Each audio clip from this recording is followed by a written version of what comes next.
college football is back, and we're back live on the Big Mountain. Hey, welcome back to the Mountain. Special night, but still hot picks. Yeah. Hopefully my locks are better this time. But we've got some of our normal dwellers. I almost call them something different. Dwellers. We got Steven, David, Kyle, Anthony. Yes, we did say Thursday. And then after we figured out we had to do Tuesday about 5 minutes after we said that, Anthony. Yeah. So anyway, we appreciate you guys being here. And we're going to do our picks like we always do. And the reason we had to switch is because I think you have somewhere to be this weekend. Yeah, is that right? Maybe it's a small football game? Small football game. I'm going to be up in State College, Pennsylvania for the big Penn State-Ohio State matchup, two top 5 teams, or maybe top 6 now. Huge game, and we're going up early. We're going to camp. We're going to go up there. We have some kids that are going to Penn State. We're going to do a little Halloween party for them, and really we just want to get up there and get settled because it sounds like the entire world is descending on State College this weekend, and we want to get in there and get in the parking lot early. Right. We've got to have our show on Tuesday. Yes, I understand that. So yes, we had to change things up. Appreciate it. This whole month of November coming up, we won't be able to do Wednesdays. We are going to try to do Thursdays. But we'll keep everybody up to speed on that. So we're going to do what we always do. We're going to go Big Ten first. We're going to go Mountain West second. I don't think we have anything else to talk about. It's just going to be a pick show. Okay. So, we'll do a little clippy clip, or I'll do a little intro thingy, and then we'll go. I'm ready. All right, it's week 10, and we have your picks and locks for every Big Ten and Mountain West game, and we're going to start with the Big Ten. Steve, have at it. Yeah, let's roll right into it. Some major big games in the Big Ten this week. Starting off the first game, I mean, this is as good as it gets. Northwestern at Purdue. I think we may have a couple Mountain Dwellers who are Purdue fans. This is just a tough year for Purdue, so obviously I'm taking Northwestern to cover 1.5 points. Really, I mean, it's kind of a coin flip game, but I do think Northwestern is just the better team. And I said earlier, I think Purdue's going to struggle to win a game in the Big Ten, and I was just going to keep betting against them. So I'm picking this. Northwestern to cover the 1.5. I don't really have confidence in either team. Yeah. I probably just have a little less confidence in Purdue than Northwestern, so that's why I went with that pick. Okay, I thought maybe this was going to be the game of the week. Oh. But I don't think it is. I think there's more coming up. So, all right, so Northwestern, the fave at -1.5. Again, kind of a pick'em game there. Yeah. So, okay. Yep. Okay. So the next game, Minnesota at Illinois. I'm taking Illinois plus 2.5. I'm surprised to see Minnesota as the favorite, so I'm taking Illinois plus the points, and I'm making that my first Big Mountain ice cold lock for this week. So I just think Illinois is a better team. I understand Minnie is surging; they've played better. Yeah. The last few games than they did early in the season. When you look at these two teams, Illinois has played very well. Their losses are to Penn State and Oregon, two of the better teams in the country. They have that road win at Nebraska. I just think they're the better, more experienced team, and they're playing at home. So I feel very confident in Illinois. I don't know that they're going to blow out Minnie just because Minnie's been playing better. Right. But I feel very confident in them winning. Maybe getting to a double-digit win. We'll see. So that's why I'm locking Illinois plus the 2.5 points. I love getting the points here. Absolutely. Okay. All right. So you think a big bounce back here from the Illini after? I mean, again, they're playing the best team in the country in Oregon, right? So, okay. Again, when you think about it, their losses at Oregon, right. Okay, number 1 team in the country. At Penn State, with 3, 5, or 6 team in the country. Mm-hmm. To me, it's not even a bounce back. Like they're just going to continue to do what they're doing, I think. Okay, and they're going to win this game solidly. Okay, all right. Okay, next game. Okay, we already talked. We set the stage for this one. I'm going to be at this game. Ohio State at Penn State. I'm taking Penn State plus the 3.5 points. I really feel that this is a pick'em game. Coming into this, I mean, Penn State, their defense playing so well this year. There is a question of quarterback. Drew Aller went out in the last game. They had a couple other injuries. But honestly, Bo Perbula came in, ran the offense really well. He adds that extra dynamic, that running game, which, could just be a wrinkle. And now Ohio State has to prepare for both quarterbacks. I don't know who's going to win this game, honestly. To me, it is a true pick-em. They're two of the top teams in the country.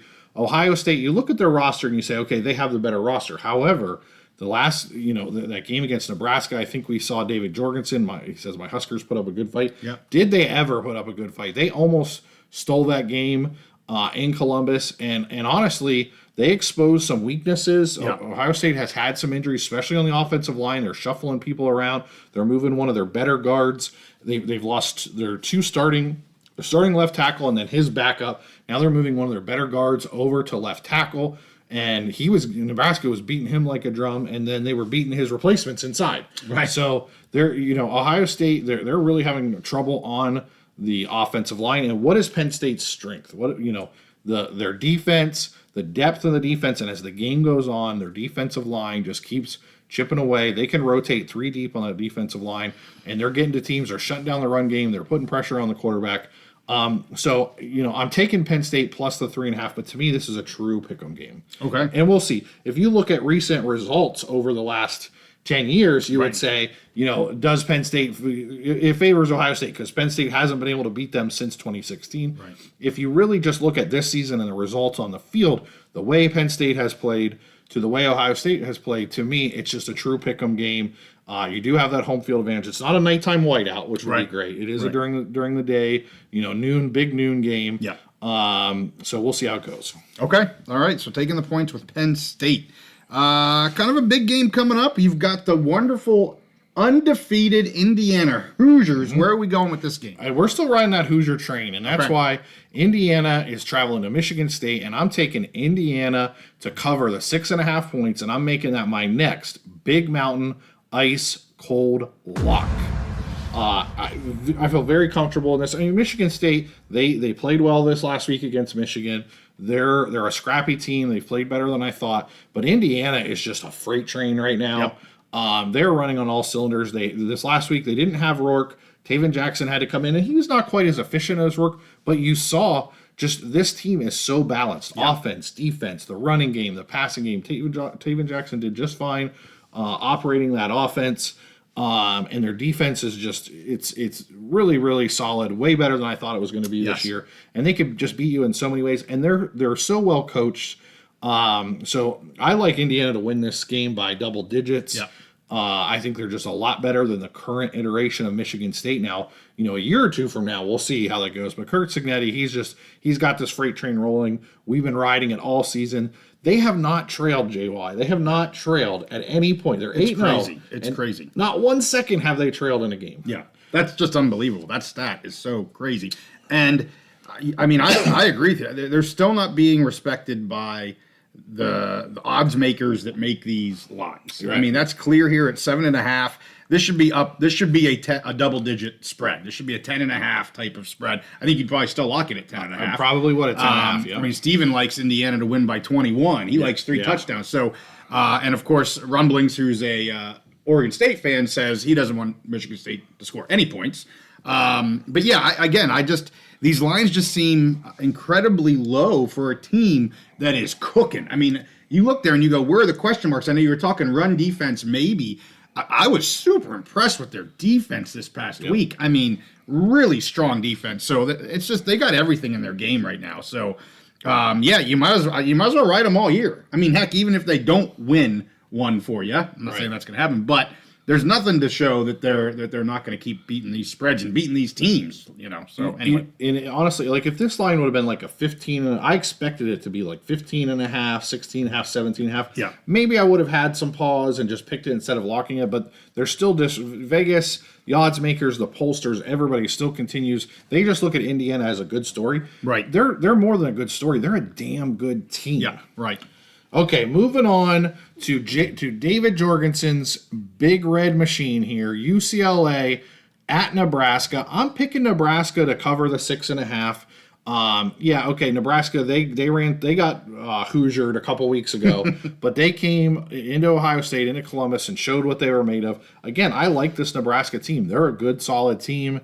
I'm not locking this game only because UCLA is kind of on that uptrend. Yes. They started so bad. They're playing better. So I'm not going to lock it, but I feel good about Nebraska winning this game by at least a touchdown and covering the 6.5. So that's why I took Nebraska to cover 6.5 points. Yeah, I agree with you. UCLA, they've definitely shown that they are improving over the course of the season, at least from where you thought they would be at. So a little hesitation on why you wouldn't lock them, but I still like the pick, absolutely. Okay.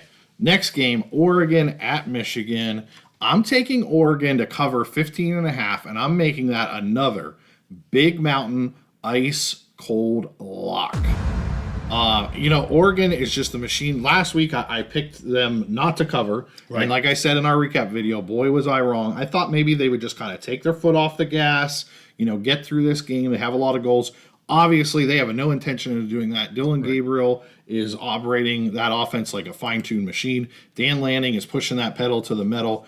Oregon is just such a balanced team. Their offense, their defense, really strong defense, strong running game. Dylan Gabriel, he is just spreading the ball all around the field wherever he wants to and beating teams with his legs. And Michigan, they just continue. Yes, they got a squeaker out over Michigan State. Right. But they are continuing to struggle to have a balanced offense in most games. They are very one-dimensional. Their defense is still good, not as good as last year, I don't think.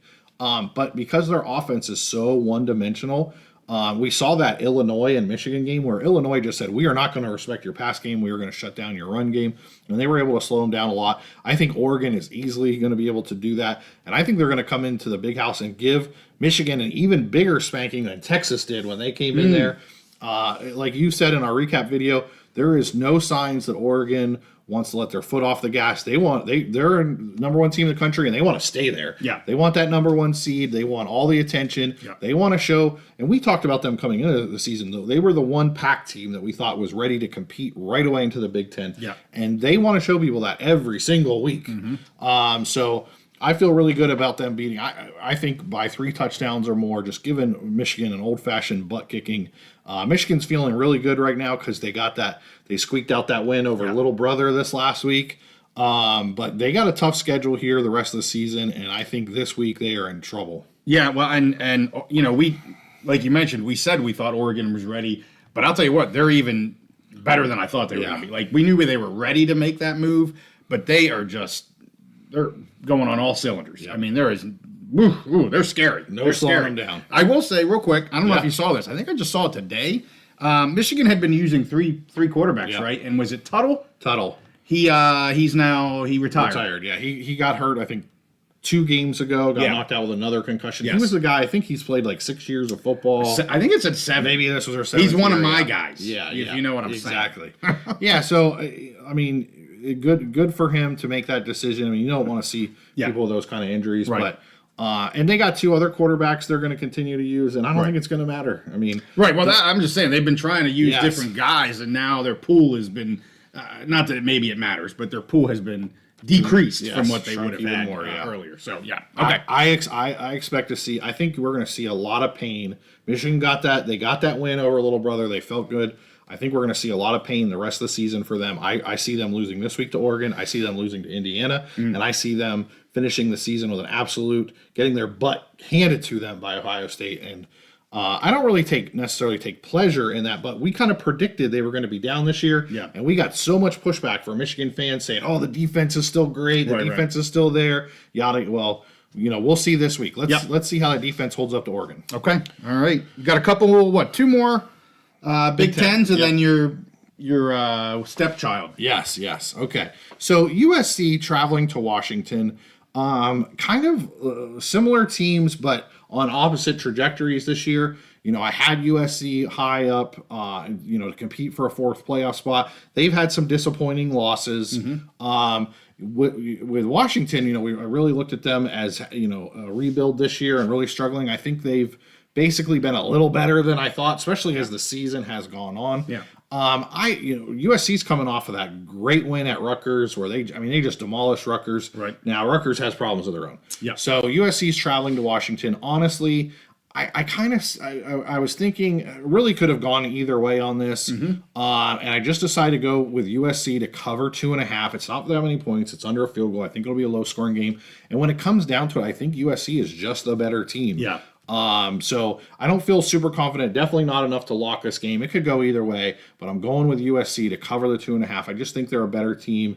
And the way that offense ran, the way the whole team ran against Rutgers, if they can continue that momentum, I think they get this win and cover the small spread. I was anxious to see which way you were going to go because it is a small spread, and there's been some questions of USC. But your reasoning that you just gave is where I thought you were going to end up. Yeah. So you did everything I thought you were going to do. You picked USC, and the reasons you gave are exactly why I thought you would pick them. And that's what I would have done as well. I think at 2.5 points, you pick what is the better team. They're staying on the West Coast. Yep. So, yes, it's at Washington, but they don't have to travel across to the East Coast on this. So, yeah, I'm totally agree with the take or the minus 2.5 on USC. So similar game, kind of. The next game, Wisconsin at Iowa. Yeah. I was high on Iowa coming in this year, and they've played mostly well. They've taken their lumps. Cade McNamara has had some, a couple good games, but mostly terrible games. But Iowa they are what they are. Yeah. Good defense. Maybe not as good as some years in the past, but really solid defense. Solid running game. Yeah. I mean, just a really good running game. They took it to Northwestern this week. And Wisconsin, I think, is on the come up. They struggled early in the season, but kind of about 4 or 5 games ago, they turned that switch on. Yeah. They've played really well. I thought they played pretty good against Penn State, especially in the first half. They led Penn State 10-7. Yep. Penn State was able to shut down their run game, which kind of exposed their quarterback situation. So we'll see if Iowa can do the same thing. I don't think that Iowa will be quite as successful. And the problem for Iowa is you never know what's going to happen with their run game. I see this as being just a low-scoring game. I think both teams are going to try and run the ball. Low-scoring, close game, comes down to a field goal. Total pick'em game for me. So that's why I'm taking Wisconsin plus the 3.5, and only because we're on that other side of the field goal. This was so I don't have a lot of confidence here. Very similar to USC and Washington, but because Wisconsin is getting the 3.5, Yeah. I'm going to go ahead and take them plus the points. But I think this is a very low scoring game. Both teams try and run the ball. I think both teams are going to try and protect their quarterbacks and not let them throw that interception. I don't know if you saw in the Penn State game that terrible interception the Wisconsin quarterback had. Yes. And Cade McNamara has been we can't even call him a Jekyll and Hyde because 80% of the time he's terrible, and then every now and then he plays okay. Okay. So I think they'll try and limit the risk with their quarterbacks. Low scoring, tight game. Taking Wisconsin plus the 3.5. Okay. All right. Last one, your stepchild. Yes, though I made this pick just for you, JY. I couldn't believe it. UNC traveling to FSU, and FSU. I think they're 1-7, and they keep having these losses. I'm taking FSU plus 2.5. I think FSU beats them straight up. And yes, FSU has been on this terrible run this year. They had that loss to Duke when, if you looked at all the advanced stats, they should have won the game. And I know there'll be some people, thinking that I'm getting paid off by FSU. But this is a North Carolina team that gave up 50 points to, I can't remember who it was, JMU or Old Dominion. Yeah, I don't remember who it was either. This UNC team is not very good this year either. They just put up a bunch of points to Virginia, though, didn't they? They did. Well, Virginia is not a good team either. Well, neither's FSU, Steve. Well, FSU has that win over Cal, which was a very good win for them. A Cal team that just beat the crap out of the Beavers. We'll get to that. Yeah.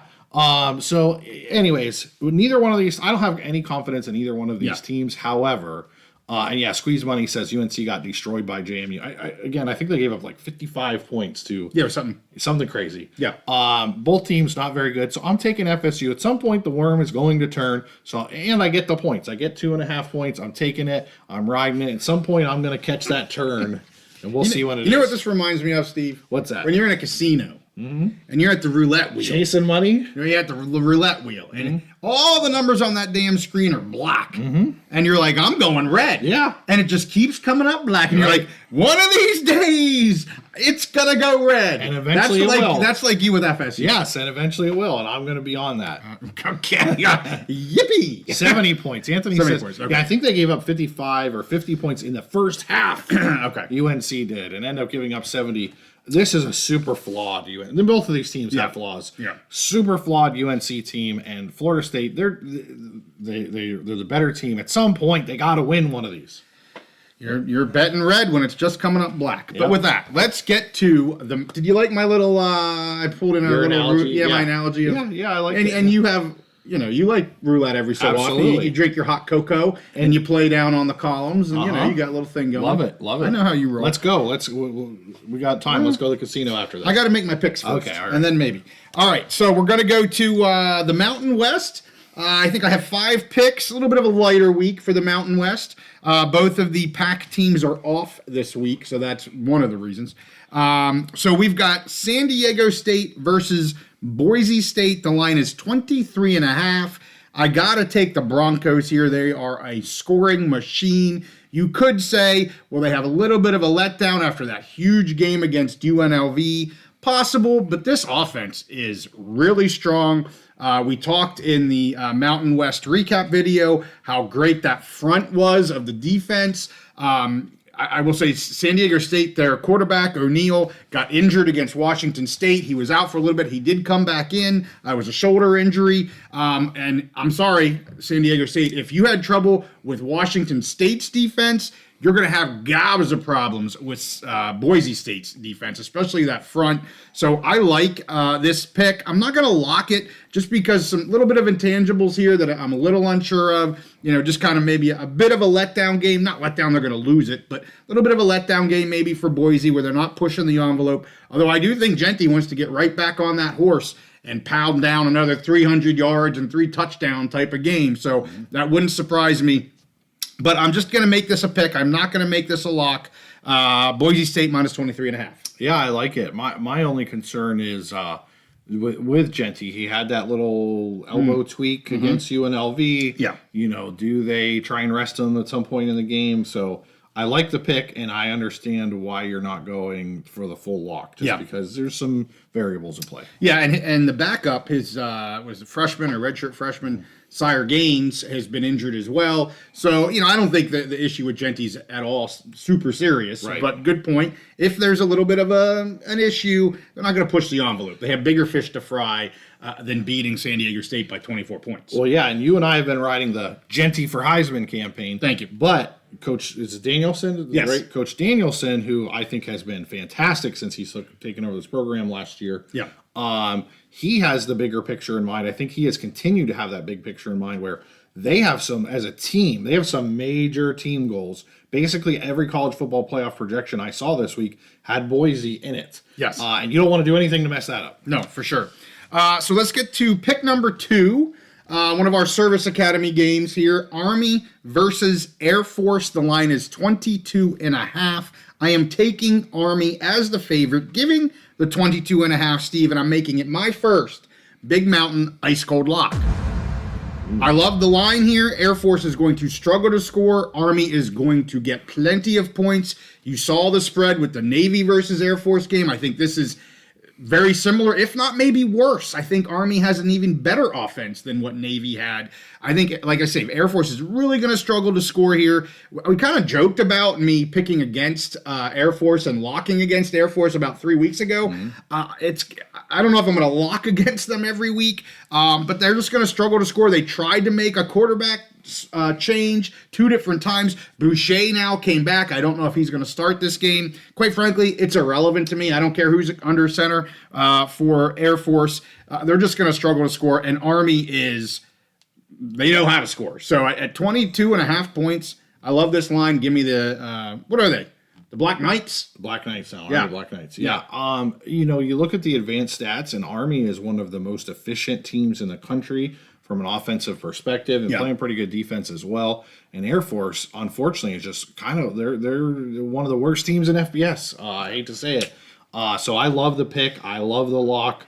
And I will be putting some of my own hard-earned greenbacks on that. Well, I love this lock as much as I loved my New Mexico lock against CSU last week, and we all know how that turned out.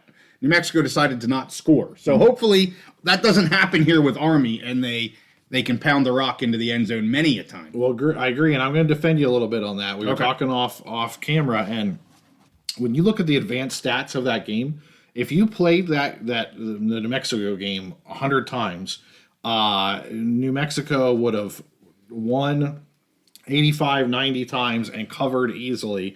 The fact that they scored so little points, it's like it's 1,000,000 to 1 odds. Right, I mean, it's just amazing. Right.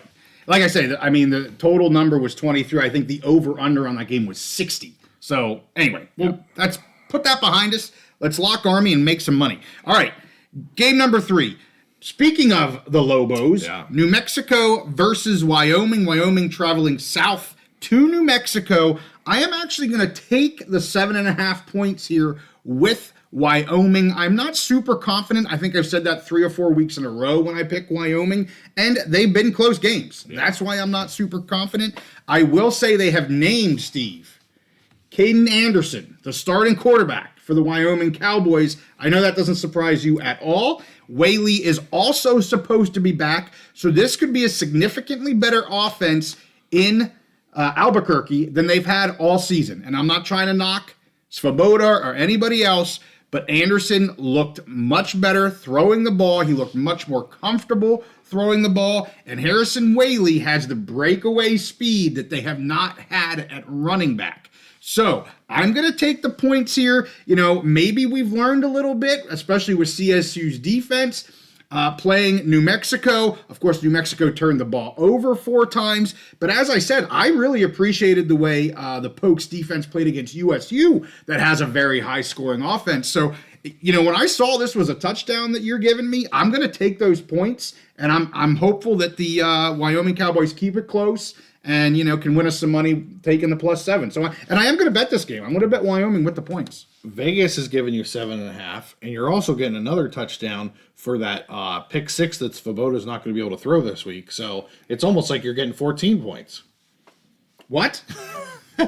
I said Vegas. No, I heard you. Yes, I got that. I was half listening to you and half reading Squeeze Money saying he agrees with Wyoming if they keep 17, kind of what you were saying. Yeah. That's the 7 points that he's talking about there. Or that you're talking about. But yes. So anyway, we'll see what happens. All right, next one. Hawaii, the Jekyll and Hyde team, as you call them, traveling to Fresno State. The line is just under 2 touchdowns at 13.5. Bulldogs really impressive last week. Hawaii, and I'll be honest, their Jekyll and Hydeness comes from home versus away. They play well at home, they don't travel well. And because they don't travel well, and I like Fresno's chances here, this is my second Big Mountain ice cold lock. Bulldogs -13.5. They have a very strong defense. Hawaii is super suspect when they travel to the mainland. And I like where Fresno's at. They're still in the Mountain West race. They have to win this game if they want to be there. They're kind of a win to advance type of situation right now. And you know, it's kind of the reverse of what I'm saying about Hawaii. Fresno plays really good at home. Yes. They are a very strong home team. So I'll lay the 13.5 here with the Bulldogs. You know, at the end of the season, I think we should do a comparison of my record picking Florida State to either win or cover. Yes. Versus your record of picking Hawaii to win or cover. But I didn't pick Hawaii. Not this week. But I'm saying at the end of the season, a cumulative of the whole season, we should compare those numbers. Okay. Well, I didn't pick them last week either. No. And they beat me. Yeah, but you picked them other weeks. A few, yes. So you're telling me they're my red chips, or my bet on the red. They might be. They might be. All right, we'll check it out. Anyway, that's a Big Mountain Ice Cold lock. Bulldogs for the dub. Last one here, Nevada versus Colorado State. The line only 1.5. I looked at this, and at first I went, that's got to be another lock. And the more I thought about this, the more I went, no, I don't think this is. And here's a few reasons why. Nevada last week, yes, they traveled to Hawaii. They got beat by, I don't know what it was, 3 touchdowns or 2 touchdowns, I don't remember. But Lewis did not play. They do have a lot of injuries. They both their running backs got injured, their tight end got injured, a couple D linemen got injured in Hawaii. I don't know where exactly they're at in terms of playing or not playing. And CSU, I mean, again, we talked about what they did, at least holding New Mexico to very few points. So I was going to lock CSU at the -1.5, but I'm not sure where Nevada is at. And it's home in Nevada this game. And they have done special things at home, and they had that super close game with SMU back at the beginning of the season. So I really like CSU here. Again, I'm not going to lock it because I'm not 100% sure where Nevada's at in this game. If most of these players are going to play, it's going to be a really close game. If a lot of these players are going to be injured, CSU should roll here. But CSU has really struggled to score. I say that every freaking week. They struggle to score. So it's going to be hard for me to lock CSU moving forward. Yeah, I like the pick. I mean, it's a small line. It's basically like a pick 'em. Yep. So I like the pick.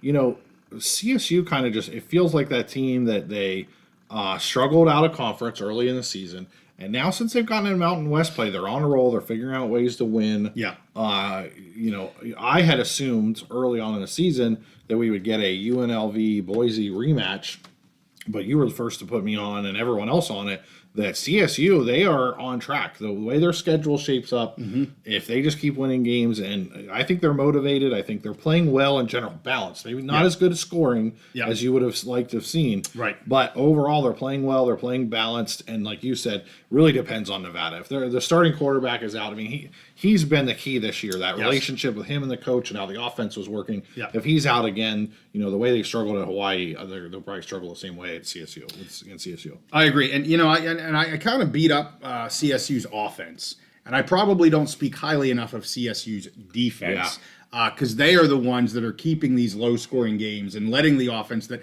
hasn't put up the points as I had expected still in the games to win games. They've got a good record. And yes, without playing Boise and without playing UNLV, they could absolutely sweep their conference record, and they will be in the conference championship. We don't need a computer. We don't need anybody. CSU has the back door, if you will, into the Mountain West Championship game. So do not be surprised. They have some difficult games, but they don't play the two best teams, the easiest two best teams that we can name. So anyway, that's it. That's all I got. 5. Super light week for the Mountain West. Yeah, I like them. I like your picks. That Army lock, I think I might be going pretty heavy on that for sure. Yeah, so locks again. You had Illinois, Indiana, Oregon. I had Army and Fresno. So we got 5 locks coming at you. I know I offered last week in my locks. Certainly want to do better. I like both of my locks. And I'm, of course, going to be betting them. If I'm locking them, I'm betting them. That's a guarantee. I feel a 4 out of 5 coming our way. I went 2-1 in my locks last week, and really that Michigan State game could have, that could end up well for us. So, we had the one bad week a few weeks ago, and I think overall we're getting back on track. So I see you getting back on track this week. I'm gonna get back on track, and we're going to have a good week. Very good. Well, hey, we thank you guys for tuning in on a Tuesday night. Very odd. I said to Steve when we were doing this, I feel like we just did this. Yeah. I wasn't quite ready. I was ready, but it just feels a little bit off. So anyway, hey, we thank you guys for tuning in. Sorry for the audible that we had to pull here real quick. If you guys haven't checked out our interview and discussion with Bob Thompson, really make sure you do that after this. I know some of you have already left some comments on there. Really good. We talk Mountain West. You talk Big Ten Network, kind of the future of college football media. And then we also talk a little bit about FCS, which I enjoyed what he had to say there for FCS moving to FBS. So make sure you check that one out. I have I just recorded another Mountain West edition episode that I'll put out tomorrow. No, not real new news, but just kind of coalescing around what we know right now. In the realignment world right now, the only really it's Mountain West and Pac, but Pac has been so quiet. It's basically just the Mountain West right now. Yep. So, hey, with that, we thank you guys for watching. Again, thank you all for tuning in. Make sure you like the episode if you haven't already. We'll see you guys next time on The Big Mountain.